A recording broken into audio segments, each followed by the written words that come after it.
Muy buenos días a todos. Muchas gracias por estar aquí. Mi nombre es Alejandra Rojas, yo soy la psicóloga de TJ y TLH y pues el día de hoy les voy a impartir esta plática relacionada al Día Mundial de la Lucha contra la Depresión, cuyo nombre es ¿qué es realmente la depresión?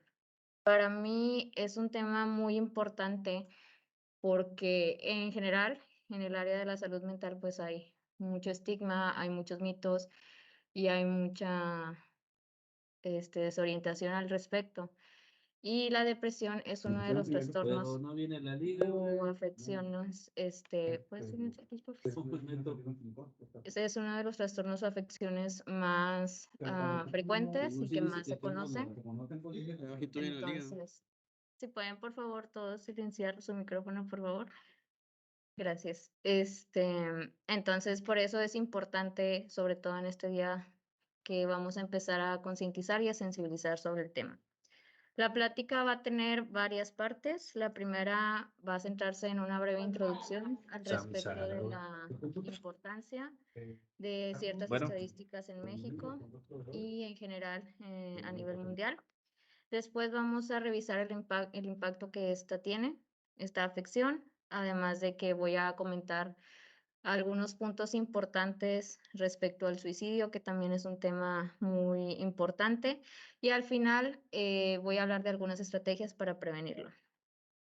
Entonces, iniciando con la introducción que les comento, pues me gustaría comentarles que este es un problema o una afección que no únicamente es importante para el sistema sanitario, también es muy importante para nosotros como sociedad porque afecta a millones de personas a nivel mundial y generalmente tiene un impacto muy fuerte y muy significativo en diversas partes de la vida de las personas. Muchas veces afecta la estructura familiar, la parte social, la calidad de vida en general, porque también afecta a la salud física y también es cuando empezamos a inclusive notar que la gente empieza a abandonar sus trabajos por la sensación o las emociones que empiezan a presentar. Y pues bueno, también muy importante, su papel como uno de los principales factores de riesgo de suicidio, que también las tasas están muy altas.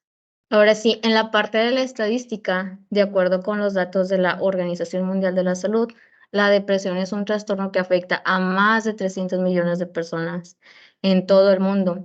Por eso les comentaba que pues la parte importante de este día y de esta plática es el sensibilizar, orientar y sobre todo prevenir a la población de esta enfermedad para poder identificar si yo pudiera estar en riesgo o si inclusive algún familiar o alguna persona a mi alrededor pudiera estarlo. Ya más centrados en nuestro país, pues en México, según Alfonso Andrés Fernández, el subdirector de la Información de Dirección General de Divulgación de la Ciencia de la UNAM, nos indica que 15 de cada 100 habitantes sufren depresión. Claramente esta cifra va a ser mayor porque estamos hablando de personas diagnosticadas. Hay mucha gente que no tiene un diagnóstico por la dificultad de accesar a la salud mental, por que a veces están, por ejemplo, en la parte pública es un poco complicado tener acceso a cierta frecuencia necesaria. En la parte privada a veces los costos no son muy accesibles y también por la parte cultural, donde pues no es todavía muy aceptado el ir al psicólogo, aunque ya hayamos avanzado en muchos temas, aún sigue siendo un tabú en nuestra sociedad. Todos estos son factores que complican que la depresión y algunas otras enfermedades puedan ser tratadas de la manera adecuada.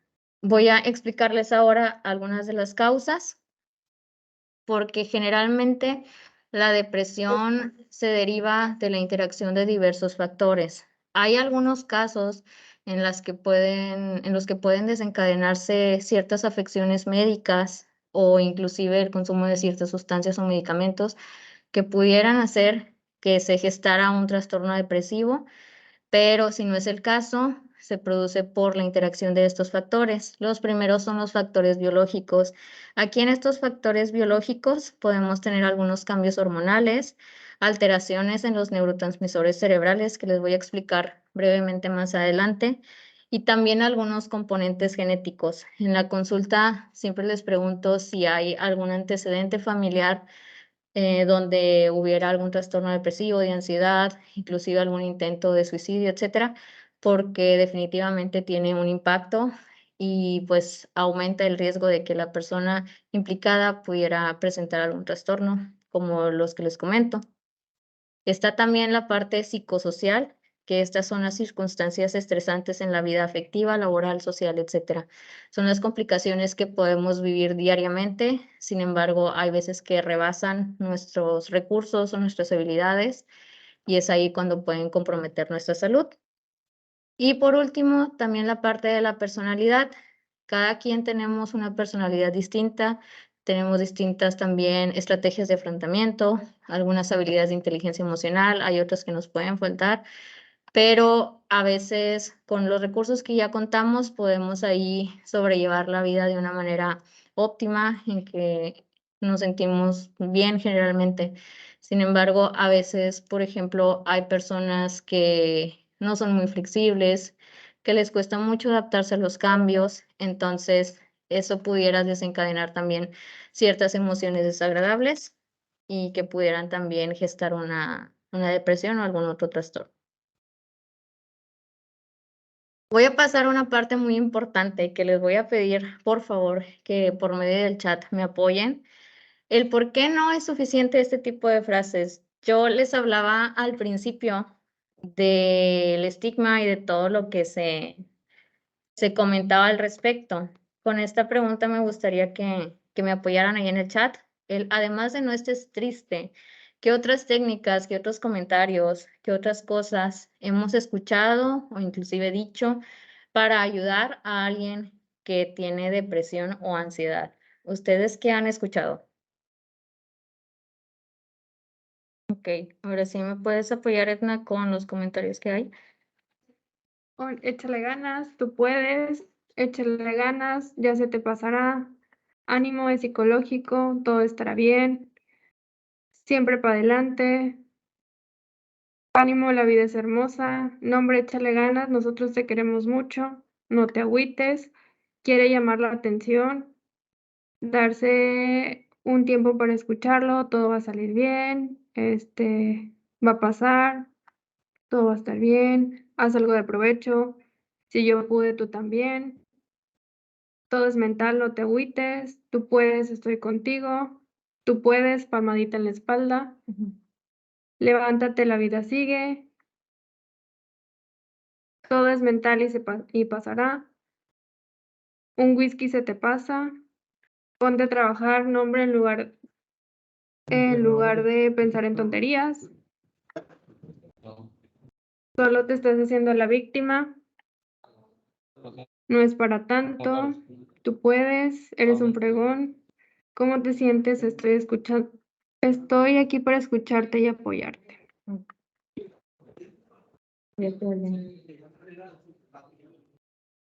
Ok, muy bien. Muchas gracias a todos por participar. Pues sí, bueno, estos son algunos de los comentarios que podemos escuchar e inclusive decir. Y hay algunos momentos en los que sí pudiera la persona con un trastorno como estos echarle ganas o no estar triste como tal. Em, pero no es tan sencillo porque ya en las depresiones también que van más avanzadas, inclusive hay algunos cambios estructurales en la actividad también cerebral y es en lo que ahora me voy a enfocar, en la parte de sensibilizar el por qué no suele ser tan sencillo. Voy a comentarles los criterios diagnósticos según el DSM-5, que es el manual que generalmente usamos los psicólogos o los psiquiatras para brindar un diagnóstico como tal de depresión. Esto también se utiliza con el CIE-10, que es otro manual muy utilizado y que en general pues comparten criterios diagnósticos muy similares.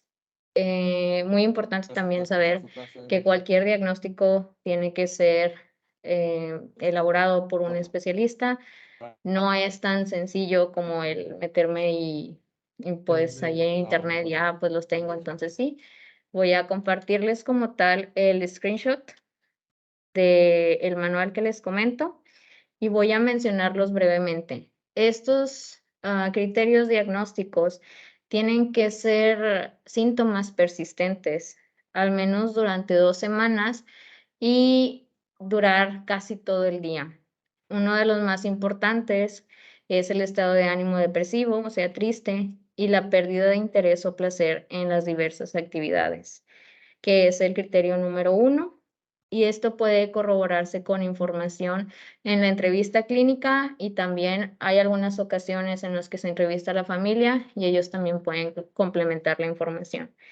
Muy importante también saber que en los niños o en los adolescentes generalmente no tiende a verse tanto la parte deprimida o triste, pero se traduce muchas veces en irritabilidad, en una actitud muy defensiva. Entonces es una señal también que pudiéramos tener ahí de alerta. El segundo es la disminución importante de interés o placer en todas las actividades o casi todas, la mayor parte del día. Aquí es donde podemos observar a las personas que, no sé, les gustaba participar en algunas actividades, practicar algún deporte, entonces de repente dejan de hacerlo, de repente tienen un menor desempeño en el trabajo también, y es así como podemos observar este criterio. El siguiente es la pérdida importante de peso sin hacer una dieta o un aumento. También ahí hay alteraciones en el apetito. Generalmente tomamos en cuenta un 5% del peso para el cumplimiento de este criterio. Tenemos también el insomnio o la hipersomnia, la dificultad para dormir o la necesidad de dormir mucho. Después la agitación o enestecimiento psicomotor, que estos síntomas me gustaría que los tomáramos ahí y los tengamos a la mano porque les voy a explicar más adelante el por qué se presentan por las alteraciones físicas que les comentaba. La fatiga o la pérdida de energía, un sentimiento de inutilidad o culpabilidad excesiva o inapropiada que incluso puede ser delirante. Esto se refiere a que no hay bases como tal para que la persona pudiera sentirse con esa culpa excesiva que entorpece sus actividades o su desempeño en diversas áreas de su vida. Una disminución de la capacidad para pensar o concentrarse o para tomar ciertas decisiones.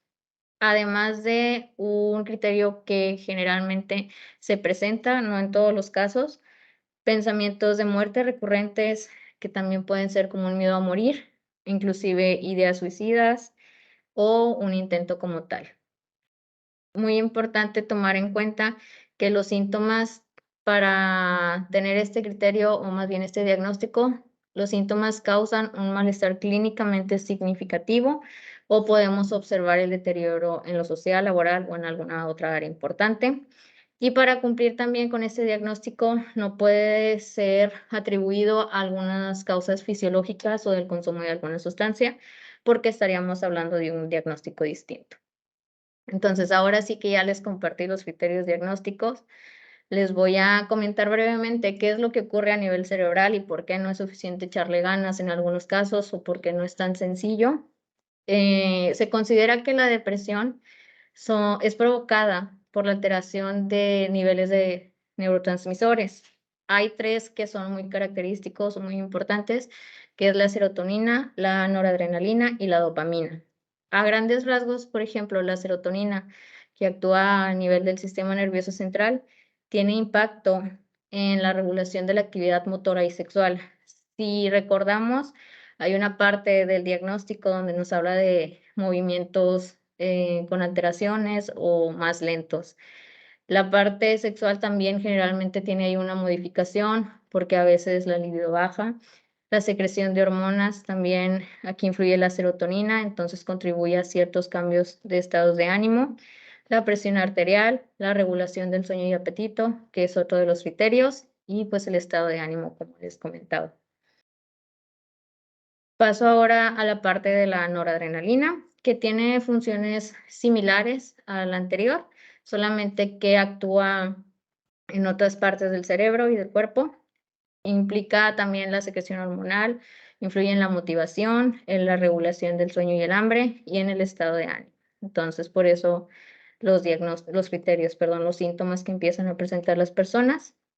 Y por último, la dopamina, cuando hay una alteración es cuando se presenta la dificultad para tomar decisiones y la gente empieza a tener un cansancio mental y físico que complica sus actividades diarias. No es un cansancio generalmente que va acorde a las actividades que desempeñan. A veces inclusive en un día de descanso pueden sentirse igual o más cansados que cuando tienen cierta actividad, por ejemplo, entre semana. Se presenta también la anedonia, que es la pérdida de interés o placer por las actividades que antes disfrutaban. La disminución de este neurotransmisor puede provocar algunos síntomas similares al Parkinson, que son los movimientos agitados o lentos, que era el criterio que yo les comentaba. Y pues esta principalmente actúa en los ganglios basales. Entonces, pues bueno, aquí ya para tenerlo más claro, quise ponerles una tomografía que es por emisión de positrones, perdón, y aquí podemos comparar del lado izquierdo dónde está la actividad del cerebro con depresión y del lado derecho hay una mayor actividad cerebral de un cerebro que no está implicado en un periodo depresivo. Entonces, pues podemos observar ahora sí en conclusión el por qué no es tan sencillo para una persona ya con un diagnóstico o aunque no esté diagnosticada por la falta de atención a la salud, el por qué se vuelve muy complejo y por qué se requieren sesiones de terapia constantes, porque siempre les comento, no hay un número de sesiones que pudiera yo decirte, en 4 ya quedó y todo resuelto. Influyen muchísimos factores, pero con un adecuado apego, aunque no sea tan placentero al principio, porque siempre también les comento, en la terapia no es cierto que venimos a platicar y a contar cosas divertidas y a reírnos, aunque sí hay momentos en los que sí se pueden compartir cosas agradables, generalmente no se acercan conmigo porque le estén pasando bien, pero con un adecuado apego se van resolviendo las situaciones complicadas y se van generando herramientas que pueden ayudar a disminuir los síntomas depresivos. Hay algunos casos en los que hay demasiados síntomas físicos que también se necesita el apoyo de fármacos, lo cual está bien también, pero pues ya es con una previa valoración psicológica o psiquiátrica. Y ahora voy a pasar a algunas de las consecuencias. Creo que con los criterios diagnósticos podemos tener ahí más o menos claro lo que puede provocar. Sin embargo, las quise agrupar en 3 áreas. La primera es la parte física. Las personas con ese diagnóstico pueden presentar dolores, alteraciones del sueño, complicaciones en la salud por las modificaciones de los hábitos. Por ejemplo, por comer mucho se pueden presentar ciertas enfermedades crónicas, por la malnutrición también. Por la falta de sueño pueden tener más enfermedades, estar más propensos por las bajas defensas. Esto por mencionar algunas complicaciones físicas. En la parte psicológica, pues lo hablábamos anteriormente, la desmotivación, la falta de interés, el abandono de actividades, la dificultad para concentrarse y tomar decisiones, que claramente esto puede afectar ya en la parte práctica de la vida diaria, en tomar decisiones algo impulsivas que pudieran comprometer su bienestar económico, laboral, social, etcétera. Y por último, pues la parte social, que se empiezan a presentar dificultades para relacionarse, aislamiento o pérdida de interés, inclusive total, en tener contacto con las demás personas. Y aquí es también cuando se empiezan a presentar complicaciones en el trabajo, porque esto influye también en que empiecen a ausentarse y pues en algunos momentos pues perder el trabajo.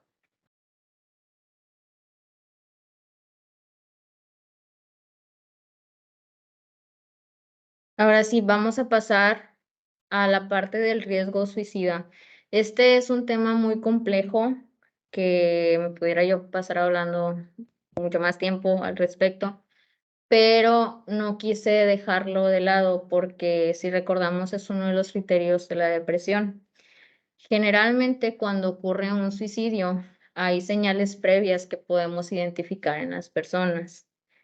Muchas veces, más que nada, lo pueden identificar las personas cercanas o las redes de apoyo, porque empiezan primero con ideas de muerte, que son pensamientos relacionados al tema como tal, el por qué no amanezco muerto, por qué sigo despertando, ojalá mañana no despierte, pensamientos de ese tipo. Después van pasando a deseos suicidas, que se empieza a tomar la muerte como una opción para resolver algo. Los demás van a estar mejor, ya no van a batallar conmigo, ¿qué va a pasar si me mato? A lo mejor ya mi familia va a estar más tranquila, ya no voy a estar yo también batallando, etcétera, cuando ya se toma como una opción. Después pasamos a las ideas suicidas, que es donde se concretan los deseos suicidas que mencionaba anteriormente, y ya se toma como lo mejor sería si me mato. Esa es la solución. Ya se empieza a ver como una salida real a los temas complicados que trae la persona y empieza a aumentar a una expresión suicida, que son manifestaciones claras del sufrimiento, cuando empiezan a comentar: "Ya no puedo estar así, definitivamente ya no quiero estar así", y es cuando se conecta con la parte del deseo. Esta es la opción, ya no encuentro cómo, y pues lo mejor va a ser si me quito la vida. Está la amenaza suicida, que son indicios claros, el si todo sigue igual me voy a quitar la vida, me voy a lastimar, me voy a ahorcar, etcétera. Después puede pasar a un plan suicida, que es cuando ya la persona empieza a concretar los puntos anteriores y empieza a planear, bueno, me quiero quitar la vida y lo que voy a hacer es, por ejemplo, ahorcarme, entonces necesito conseguir tal lugar y tal material y hacerlo en este momento para que no me encuentren, etcétera. Ya hay una planeación como tal y es muy probable que se lleve a cabo un intento de suicidio. También muy importante tomar en cuenta que en algunas ocasiones, después de esto, o en periodos intermitentes, hay gestos suicidas, que son las autolesiones. Por ejemplo, los más frecuentes es el footing, donde se hacen ciertas cortadas, pero inclusive también puede ser quemarse o lastimarse la piel de otra forma. A veces, este tipo de lesiones no son encaminadas, no son con el objetivo de quitarse la vida, son con el objetivo de disminuir la ansiedad y canalizar la atención a otro dolor que no es lo emocional. Ahí estaríamos hablando de otra cosa distinta, que se trabaja diferente. Pero cuando son lesiones encaminadas o con el objetivo de lastimarme hasta quitarme la vida, ya se toman como un gesto suicida. Después está el intento de suicidio, que su nombre como tal, pues es una conducta autolesiva cuyo objetivo es morir o era morir porque pues a veces se ven interrumpidos por algunos factores y posteriormente el punto como más alto es la parte del suicidio. Muchas veces cuando la persona ya tuvo un intento previo, tiene riesgo de volver a planificar y a cometer como tal ahora sí el suicidio.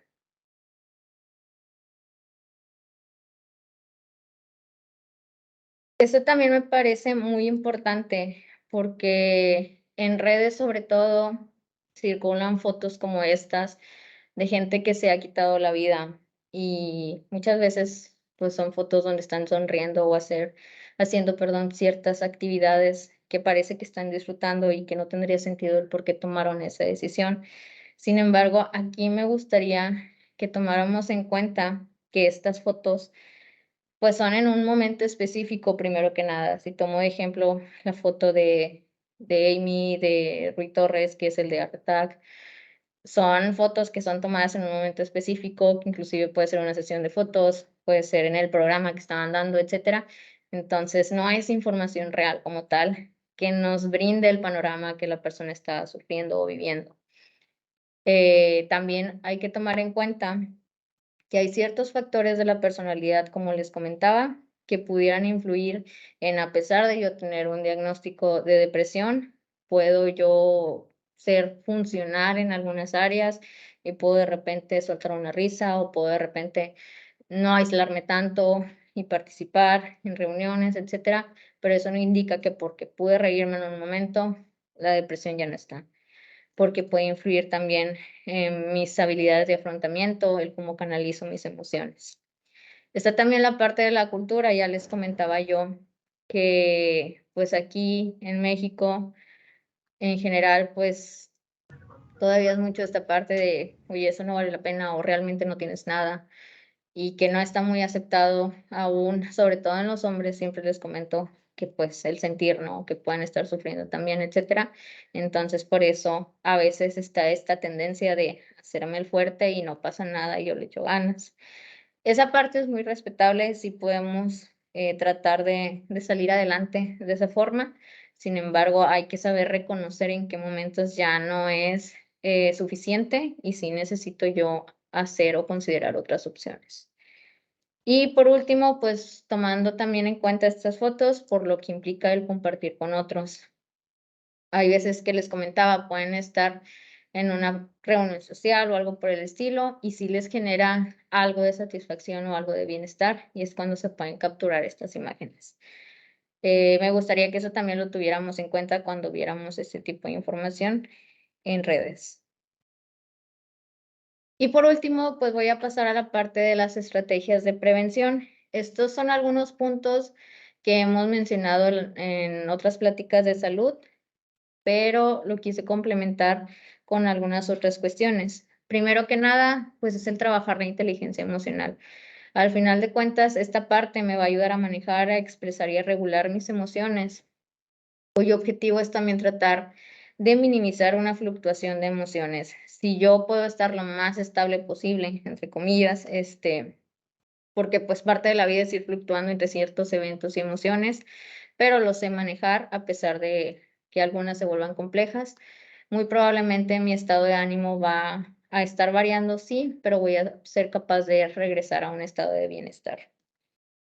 El siguiente es el hacer ejercicio, pues bueno, esta parte es fundamental porque nos genera ciertas endorfinas y nos ayuda a sentirnos mejor. El comer saludable, la parte de sentirte ligero y menos pesado también generalmente trae una sensación de bienestar. El practicar cosas que te gusten, bueno, primero que nada hay que conocernos y saber realmente qué es lo que disfrutamos hacer y ya que lo identifiquemos, poner en práctica de la manera que sea posible eso que hemos conocido en nosotros para sentirnos satisfechos y realizados. Mantener una vida social activa, esto no quiere decir que tengamos que ser los más extrovertidos, a lo que me refiero es que podamos mantener el contacto con la gente que tenemos a nuestro alrededor o con nuestros seres queridos para también ahí fomentar redes de apoyo y lazos afectivos que también generan un bienestar, porque al final de cuentas el área social, el área familiar, siguen siendo áreas importantes o esferas importantes de la vida de un ser humano. El tratar de centrarte en el presente. Esta parte es algo compleja, pero es necesaria. A veces podemos traer cosas en nuestro pasado que no nos gustan y que hasta cierto punto nos atormentan o nos hacen sentir muy culpables. Más allá de aprender de ello, lo traemos como cargando o inclusive del otro lado, a veces estamos muy centrados en el futuro, en lo que no quiero que pase y cosas por el estilo que no me permiten hacer un balance y centrarme en el presente. Claro que es necesario anticiparnos a lo que pudiera ocurrir y encaminar nuestros planes o nuestras acciones a cumplir lo que queremos que ocurra. Y también es importante el revisar lo que pasó anteriormente para aprender de ello, pero simplemente como para tener un balance y yo empezar a aplicarlo a mi presente y disfrutar las cosas que me gusten. Eso es muy importante porque va a tener un impacto directo en mi estado de ánimo. El aprender a manejar el estrés por los síntomas que este genera. También muy importante dormir las horas necesarias para brindarle a nuestro cuerpo el soporte que necesita, físicamente primero y ya después en la parte del estado de ánimo. Y por último, el tratar de evitar, y si no, disminuir el consumo de alcohol y pues de drogas, debido a que estas sustancias tienen un impacto directo en el estado emocional y pueden promover fluctuaciones en el estado de ánimo que pueden comprometer mi salud.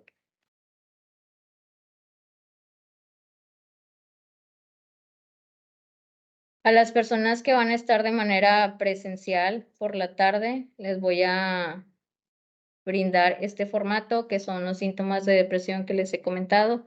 Con la información previa, pues van a poder ir ahí palomeando, que les sirva como una guía para saber si pudieran requerir algún tipo de apoyo o inclusive utilizarlo para personas cercanas.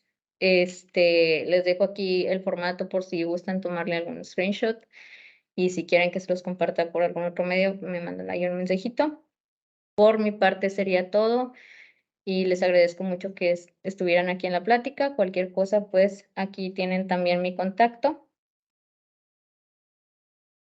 y pues muchas gracias. Sería todo.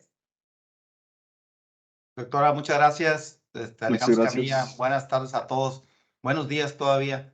Una excelente presentación y en la forma como se dio, muy bien. Muchas gracias. Agradezco en lo personal y para toda la gente. Sería muy bueno si nos ayudaran para que nos llegara esta información que nos presentó y esto último, ¿verdad? Les voy a agradecer.